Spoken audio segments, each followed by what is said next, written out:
말씀은 누가복음 20장 19절에서 47절 말씀입니다.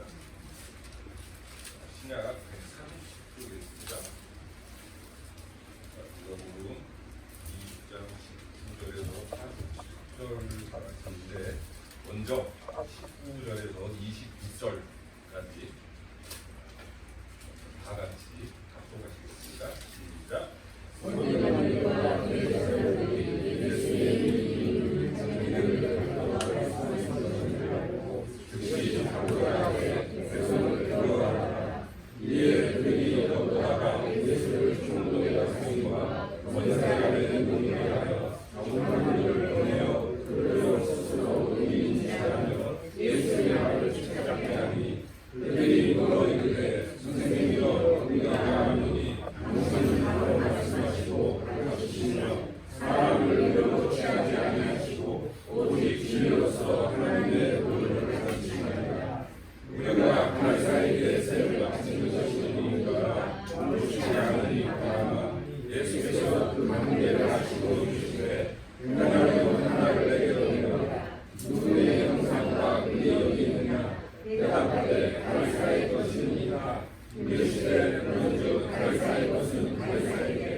여러분들이 다 잘 알고 있는 말씀입니다.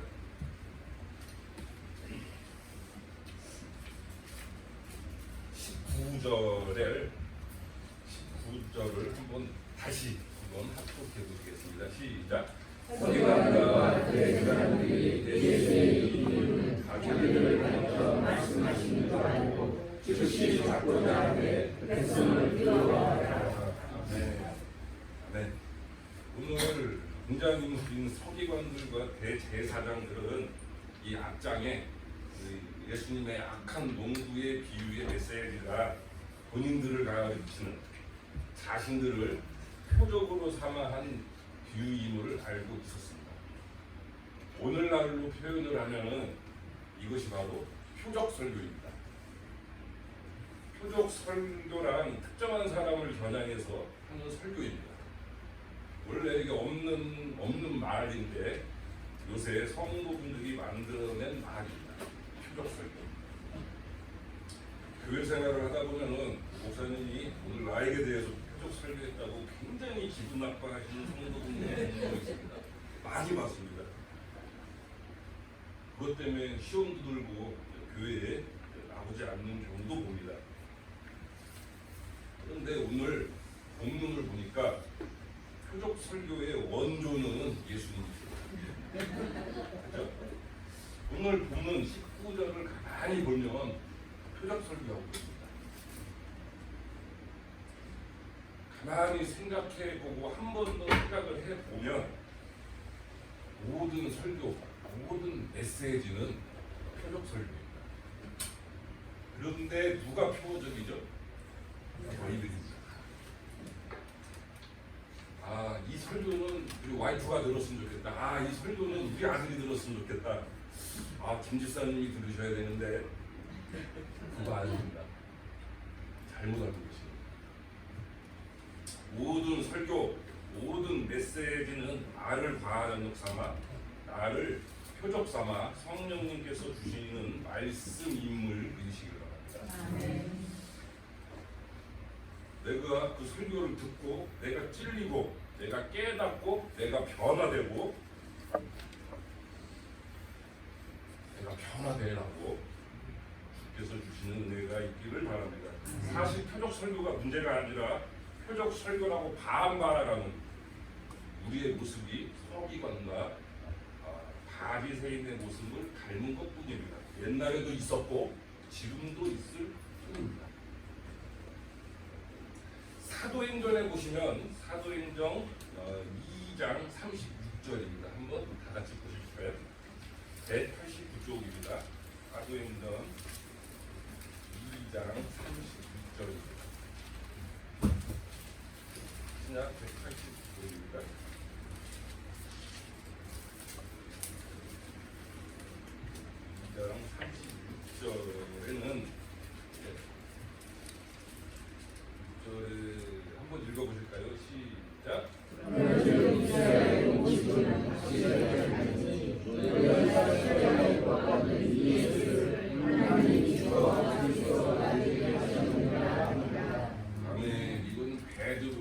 표적 설교입니다.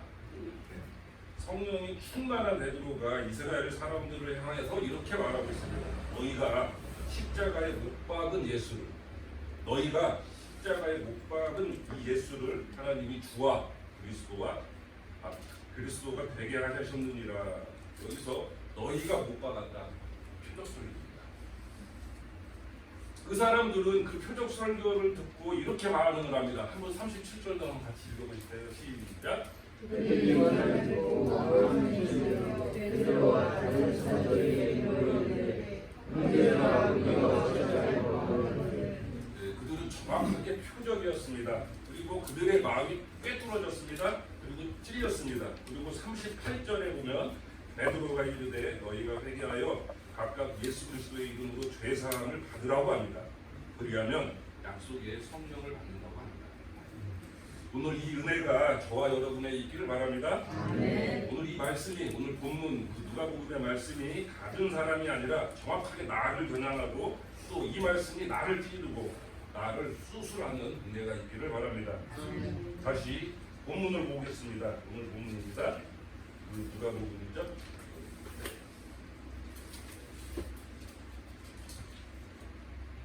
19절에 보면은 예수님께서 말씀을 하시는데 그 말씀에서 바리새인하고 서기관들은 어떻게 반응을 하냐면 예수를 즉시 잡고자 하되, 그런데 왜 못 잡죠? 백성들을 두려워합니다. 지금까지 서기관하고 바리새인들의 특징은 하나님에 대한 두려움이 한 번도 없었고 사람들을 두려워합니다. 그들을 움직이는 힘은 사람들에 대한 두려움입니다. 또 사람들의 소리에 민감하게 반응합니다.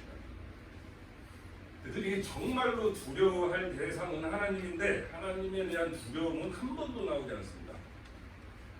예수님은 그들을 향해 이렇게 정의하십니다. 아주 냉정하고 정확하게 평가하십니다.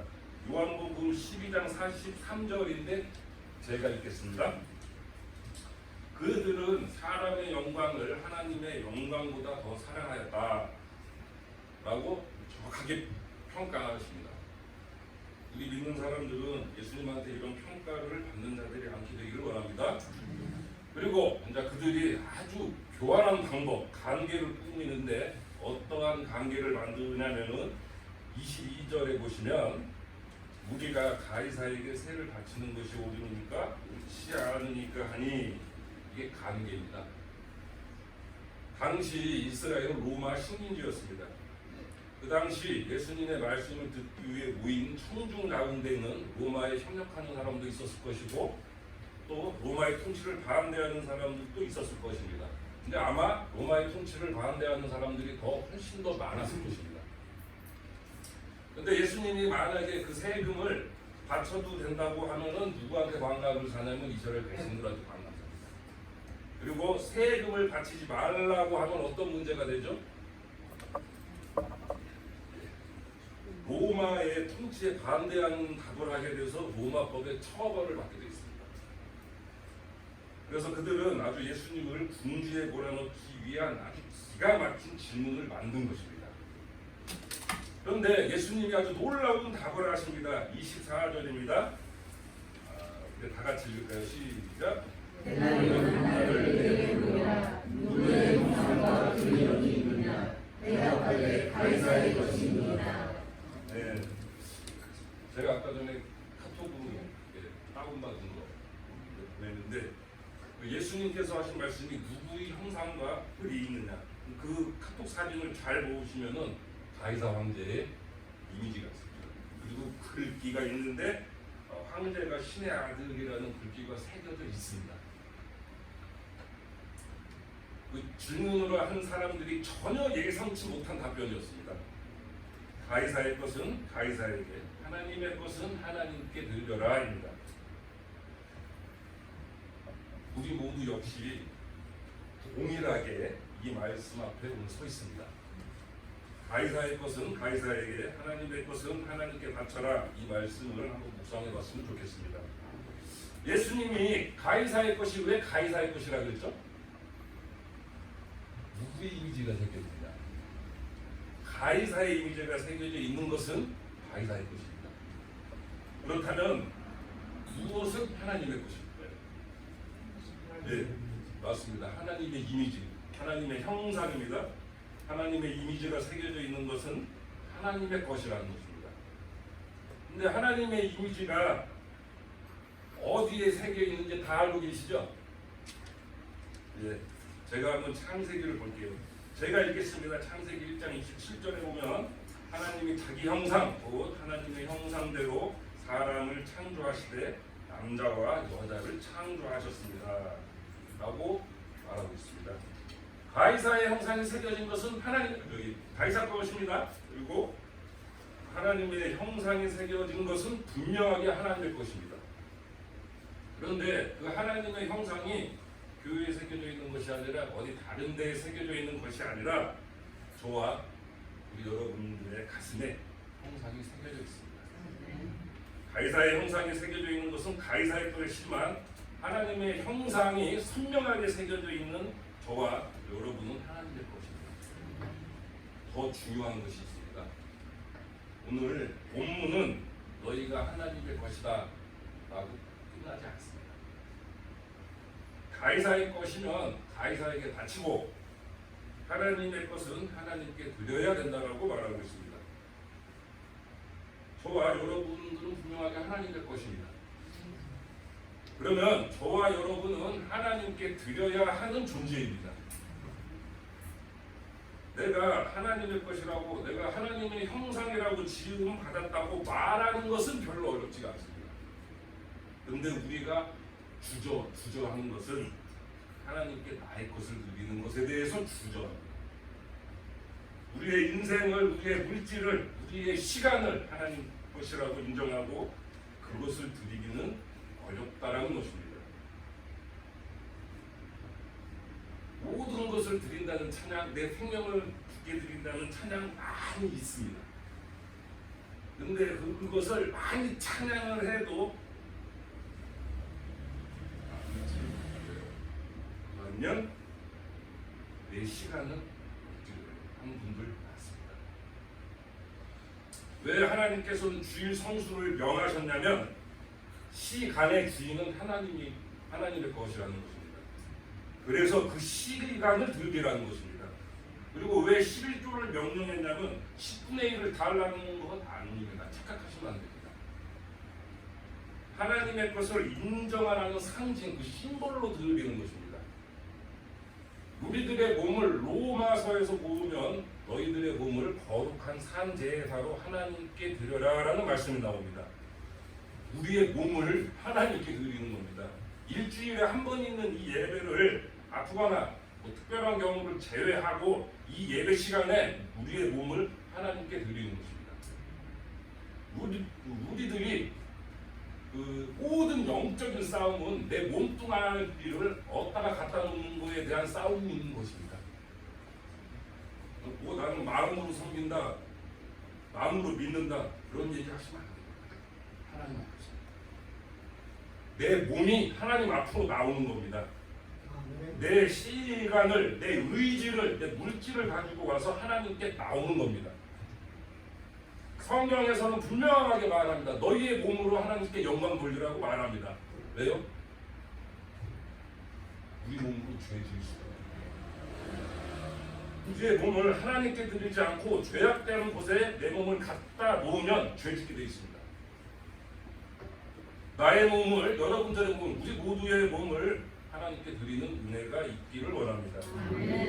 누가 하나님께 쓰임받는 자, 누가 하나님께 쓰임받는 자냐? 쉽게 얘기해 드리겠습니다.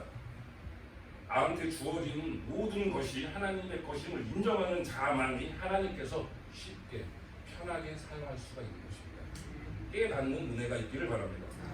또 하나, 동전을 예를 들어보면 동전이 처음 나올 때는 아주 반짝반짝하고 그 형상과 이미지가 분명합니다. 그런데 동전을 오래 쓰다 보면 시간이 오래 지나면 흐려질 수밖에 없습니다. 얼마짜리 동전인지 모를 때도 있습니다. 그냥 대충 무게 보고 짐작합니다. 사람도 똑같습니다. 사람도 이 땅에 태어날 때 뚜렷하게 하나님의 형상에 따라 하나님의 이미지가 뚜렷하게 나왔는데 살다 보면서 하나님의 형상이 희미해진 사람들 우리는 종종 봅니다. 누가 봐도 하나님의 사람인 것 같은 하나님의 형상이 뚜렷하게 간직하고자 하는 사람이 있는 반면에 저 사람이 믿는다고는 하는데 대체 하나님의 형상은 찾아볼 수가 없고 잘 보이지 않는 사람이 있습니다. 우리의 인생이 이렇게 되지 않기를 바라겠습니다. 원래 우리 인간은 아무것도 아닙니다. 흙먼지로 만들어졌습니다. 흙으로 만들어졌다는데 원어로 보면은 흙먼지입니다. 가치가 0입니다. 빵! 가치가 없습니다. 그런데 여기에 하나님의 형상이 들어가 있기 때문에 그냥 보기 좋은 인생이 된 것 뿐입니다. 우리의 인생은 아무것도 없는 빵인데 하나님의 이미지가 들어갔기 때문에 완벽하지는 않지만 보기 좋은 인생이 된 것입니다. 그런데 그 보기 좋은 인생에 하나님의 형상이 빠져버리면 다시 흙먼지가 됩니다. 먼지처럼 살다가 왔다가 먼지처럼 사라질 것입니다. 하나님의 형상이 내 삶 속에서 흐려지지 않기를 바라겠습니다. 다시 본문으로 돌아가서 보면 27절에 27절입니다. 20장 27절에서 40절까지 27절에서 40절까지 다 같이 합독하시겠습니다. 시작. 너희들의 선생님과 모세가 우리에게 써주기를 아내를 두고 자식이 없이 죽으면 그 선생님이 그 아내를 취하여 그런데 지금 내가 있었는데 마지막 아내를 취하였다가 자식이 없이 죽고 그 둘째와 셋째가 그를 취하고 일곱이 다 그와 같이 자식이 없이 죽고 그 후에 여자도 죽었나이다. 일곱이 다 그를 아내로 취하였으니 구할 때에 그 중에 누구의 아내가 되니까. 예수께서 이르시되 이 사람의 자녀는 장하도 가고 시집도 가되 저 자녀가 이 죽은 자 가운데서 장가가고 시집갈 일이 없으며 그들은 다시 죽을 수 없나니 이는 천사와 공인이요 부활의 자녀로서 하나님의 자녀이니라. 죽은 자가 살아나는 것은 모세로 사시는 그에게 하나님께서 주를 아브라함의 하나님이요 이삭의 하나님이요 야곱의 하나님이시라 하시나니 하나님은 죽은 자의 하나님이요 살아있는 자의 하나님이시라. 하나님에게는 모든 사람이 살아있느냐 하시니 저희가 중 어떤 이들이 말하되 선생님이 잘 말씀하시나니 그들은 아무것도 많이 더 물을 수 없습니다. 네. 자, 이번에는 사두개인이 바쁜 터치를 해서 예수님을 이제 공격합니다. 성경에서 묘사하는 사두개인들은 부활이 없다고 주장하는 자들입니다. 그게 교리입니다. 그런데 그 사두개인들이 아주 극단적인 예를 들어서 예수님께 질문합니다. 고대 근동 사회에서 있었던 형수취사법, 계대결혼법인데 형이 죽었는데 그 후사가 없으면 형수와 결혼해서 그 첫 수생은 그 형의 이름을 잊게 하는 법입니다. 잠깐 있었다가 사라졌던 법입니다. 그런데 부활이 없다고 믿는 사두개인들의 질문이 7형제가 모두 죽었는데 한 여자가 그 형제들과 결혼을 했으면 누구의 아내가 되겠냐는 본인들이 믿지도 않는 부활을 근거로 해서 말도 안 되는 더티하고 아주 교활한 질문을 합니다. 마태복음에 따르면 그들을 향해서 예수님은 너희가 성경도 하나님의 능력도 알지 못함으로 오해하였도다라고 말씀하십니다. 그런데 오늘 본문인 누가복음은 그 이야기를 하지 않고 37절과 38절에 보면 이렇게 말씀하십니다. 모세도 가시나무 떨기에 관한 글에서 주를 아브라함의 하나님, 이삭의 하나님, 야곱의 하나님이라 칭하셨으니 하나님은 죽은 자의 하나님이 아니고 살아있는 자의 하나님이라고 답변을 하십니다. 신앙은 살아있음을 전제로 합니다. 영적으로 살아있음을 말하는 것입니다. 그게 전제입니다. 그렇게 영적으로 산 자만이 하나님께 경배할 수도 있고 오늘날 성도분들께서 와서 예배드립니다. 38절에 보면 예수님이 말씀하시는 살아있는 하나님, 살아있는 자의 하나님이라는 것은 아브라함, 이삭, 야곱은 그 당시에는 비록 육신적으로 죽은 상태였지만 하나님 앞에서는 영적으로 여전히 산다라는 것입니다. 굉장히 중요한 이야기입니다. 우리의 육신은 죽음을 경험하지만 우리의 인생은 육신의 죽음으로 끝나지 않습니다. 영원한 생명이 있는 것입니다. 영생, 영원한 생명을 주시는 하나님의 은혜는 영원한 겁니다. 하나님은 그 누구의 하나님이냐면 영적으로 살아있는 자의 하나님이라는 것을 믿으시길 바랍니다. 여러분들이 영적으로 죽어있다면, 하나님의 형상이 없다면, 하나님의 형상을 볼 수가 없다면 여러분들이 말하는 하나님은 나의 것이라고 말할 수가 없습니다. 그 말씀을 넓게 확대해서 말하면, 교회로 확대해서 말하면 하나님은 모든 교회의 하나님이 아니십니다. 영적으로 살아있는 교회의 하나님이십니다. 내가 옛날에 청년회장도 했었는데 내 신앙생활 잘했었는데 나도 열심히 했었던 가 아니라 지금 내가 영적으로 살아있어야 살아있는 하나님을 체험하는 역사가 있을 것입니다. 성경은 과거를 통해서 현재의 나를 말하고 있습니다. 나의 현재 상황을 말하고 지적하고 있는 것입니다. 나에게 오늘 주시는 말씀은 먼 옛날이나 미래에 관한 이야기가 아니라 지금 현재 나의 상황을 말하고 있으면 점검해서 문제가 있으면 그 자리에서 누가 엎드려 하나님께 회개하라는 것입니다. 현재 진행형입니다. 깨닫는 은혜가 있으시기를 바랍니다. 마지막으로 45절입니다. 45절에서 47절 다 같이 합독하시겠습니다. 모든 백성이 그들에게 예수께서 제자들에게 이르시되 이 옷을 입고 하는 것을 명하니 시장에서 문화하는 것과 회당의 높은 자리와 잔치의 윗자리를 좋아하는 수수관들을 승하라. 그들은 과부의 가난을 삼키며 외식으로 기름에 기도하니 그들이 더 엄중한 심판을 받으리라 하시니라. 아멘.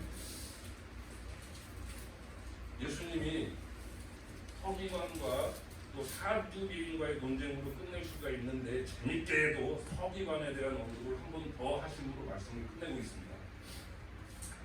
45절과 46절을 보면 모든 백성이 들을 때에 예수께서 그 제자들에게 이르시되 긴 옷을 입고 다니는 것을 원하며 시장에서 문안받는 것과 방의 높은 자리와 잔치의 윗자리를 좋아하는 서기관들을 삼가라.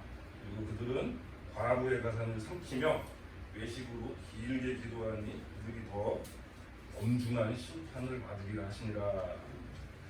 아까 그 사두개인들의 잘못된 교리죠. 부활이 없다고 하는 그 교리를 신봉하는 집단이죠.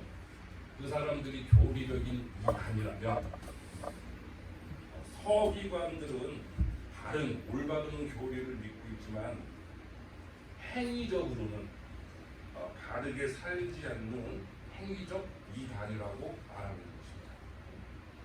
그들은 긴 옷을 입고 시장에서 문안받는 것을 좋아하고 높은 자리와 과부의 재산을 삼키면서 길게 기도하는 것을 좋아하는 한마디로 삶이 엉망인 자들입니다. 행위적 이단입니다. 바른 올바른 믿음이 중요하지만 어쩌면 올바른 삶은 더 중요할 수도 있습니다. 오늘날 그 이단들이 많이 있습니다. 이 이단들에 대한 경계도 많이 합니다. 맞습니다. 경계해야 됩니다. 그런데 어쩌면 하나님은 이런 행위적 이단자들에게 더 엄중한 심판을 하실지도 모르겠습니다. 입술에 바른 고백 매우 중요하지만 하나님께서 원하시는 삶, 바른 삶 이게 더 중요할지도 모릅니다. 사도 바울이 믿음을 그렇게 강조한 것 같아도 사도 바울이 진짜 강조했던 것은 부르심에 합당한 삶입니다. 하나님 나라에 합당한 삶을 사도 바울은 강조했습니다. 갈라디아서에서 보면 율법과 믿음을 막 서로 대조하고 있지만 결국 갈라디아서의 결론이 어떻게 되냐면 하나님이 너가 행한 대로 심판하시리라. 이런 일을 행한 자들은 하나님의 나라를 결코 유업으로 받지 못할 것이라고 강조하고 경고하고 있습니다. 오늘날 전도가 안 된다, 선교가 안 된다는 이유는 믿는 자들이 올바르지 못한 믿음 때문인가요? 아마 올바르지 못한 삶일 것입니다. 오늘날 사람들이 기독교 교리를 제대로 전하지 못해서 내가 전함을 받지 못해서 전도가 안 되는 게 아니라 기독교인들의 삶이 엉망이어서 안 되는 것입니다. 정답입니다. 그렇다면 최고의 선교이자 전도는 성도다운 삶인 것입니다. 성도다운 삶이란 나의 모습에서 나의 삶에서 하나님의 형상이 보여지는 것이고 그 형상으로 하나님의 말씀이 내 삶에서 이루어지는 것입니다. 그것이 최고의 선교이고 최고의 전도이고 온전하게 주님의 몸된 성전을 세우는 것이며 그것은 제일 중요한데 하나님께서 가장 원하시는 것이고 또 하나님께서 영광 받으시는 일입니다. 이 세상 사람들은 성경을 보지 않습니다. 또 다른 성경인 우리 믿는 사람들을 봅니다. 우리의 삶이 믿는 자로서의 삶이 이단적이지 않기를 예수님의 이름으로 부탁드립니다. 정리합니다. 오늘 말씀이 나를 표적 삼은 말씀이기를 원합니다. 그리고 우리는 하나님의 생기, 즉 하나님의 형상이 없으면 흙먼지에 불과한 존재입니다. 그런데 여기에 하나님이 개입하신 것입니다. 그래서 하나님이 보시기에 좋다고 하셨습니다. 우리는 하나님의 형상 따라 지음받은 이 몸을 주께 맡겨야 되는 것입니다. 그리고 성령의 도우심을 간구하며 항상 내 삶 가운데서 삶의 모습에서 예수님 부인하시면 안 됩니다. 그리고 주님을 온전히 섬겨서 주께 영광 돌리는 저와 여러분이 되시기를 원합니다. 항상 성령님을 사모하시기를 바랍니다. 찬송하시겠습니다.